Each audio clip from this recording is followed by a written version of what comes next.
Hello, this is James Xiao. This is Lab 1, Constant Velocity for Physics 2211. And, okay, yeah, so in this lab, we're conducting an experiment by rolling an object with constant velocity. And the purpose of this lab is to observe the position versus time and velocity versus time graph of the object and compare it to what is expected to happen and by a computational model. And then we're going to see if it follows the idea proposed in Newton's first law. So, spoiler alert, as a preview, the experimental motion in my object was similar to that of the computational model, pretty similar, but there are a little bit of differences. And so here are the important concepts that are used in this lab. Newton's first law, object stays in motion or is at rest, and stays at rest unless it is acted upon by some force. This is going to be important. And then next two important concepts, velocity update formula and position update formula.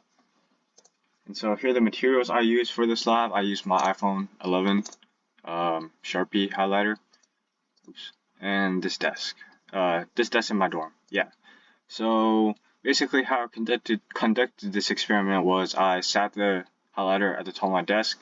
I pushed it with my finger, and I let it roll down. And then, so yeah, you can see this is it in motion, and then here it is falling off my desk. It is final. So here are some of the things that are in play in this lab. Number one, gravitational force. My desk is kind of tilted, so just like slightly. So gravity might have an effect on the object. And number two is my finger pushing the object. That gives its initial velocity, and what causes it to keep going and roll off my desk. And lastly, time will continue to move in this lab. That is a given. So here are the results. This top graph is my velocity versus time graph. As you can see, it's pretty consistent. Could be, if you draw a line through it, maybe it'd be straight. And then the second part is my position versus time graph. Looking much better, looking like a straight line, which is good. So yeah, as you can see, putting a line best fit through, yeah, it's pretty much the same. And then putting a line of best fit through this velocity versus time graph, you can see like it goes slightly down, but really it's not that different. It's like 0.05 to 0.25. It's not that big of a difference, but it does go slightly down. And the reason that could be one, a me problem. I manually set the tracker points, which would cause the position to be off at some points and would also throw off the velocity. Another reason is because the desk is not completely flat, which means that there is a possibility for gravity to slightly accelerate it. Very slightly accelerated. And so now onto the computational portion of my lab. I set my initial velocity to negative 0.15 and yeah, here, because that's like if you look at this, it's pretty much what it is. I set the loop to be t is less than 3.1 because that's pretty much how long my experiment went. And the change of t is this because that's the change in time that I saw, that the tracker gave me. So, and then after that, I set the ball position equal to ball velocity times t, so that every time it loops through, the position is updated by b times t.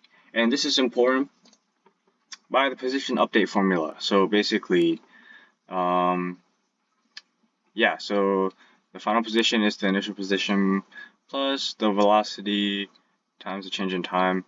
And, and since velocity is constant, it's going to be going up by the same amount every time. So it's going to be a straight line instead of like a parabola or curve or something.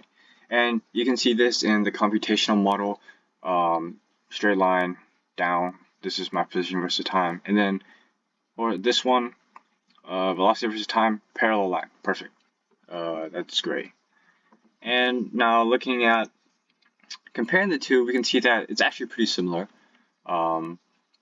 These two especially. Velocity versus time, not as much, but it's still pretty close. So what does that mean? It means that while it's not perfect,